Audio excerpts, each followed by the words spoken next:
పామర కుల మత వివక్ష లేకుండా అందరూ ఆశ్రయించేది ఆరాధించేది ఎవరిని అంటే అమ్మరూపంగా పరదేవతని ఆరాధన చేస్తారు.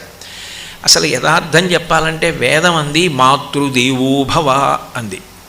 నువ్వు పరదేవతని ఎక్కడికో వెళ్ళి దర్శనం చేయక్కర్లేదు. అమ్మ పరదేవతతో సమానమైనది కాదు, అమ్మయే పరదేవత. మాతృదేవో భవ.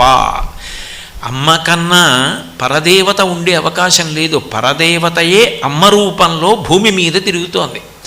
జగద్గురువులైనటువంటి శంకర భగవత్పాదులంతటి వారు మాతృకా పంచకం చేస్తూ అమ్మ రూపంలో పరదేవత ఉంది కాబట్టి ఈ సృష్టి నడుస్తోంది. బిడ్డ పుట్టగానే తండ్రి ఇన్ని కోట్లకు పడగలెత్తిన వాడైనా పోషించలేడు. పాలిచ్చి పోషించేది అమ్మ, స్థితికర్త. పిల్లవాడికి నిద్ర పట్టాలి అంటే అమ్మ స్పర్శ తగిలి అమ్మ జోకుడితే నిద్రపోతాడు. స్వల్ప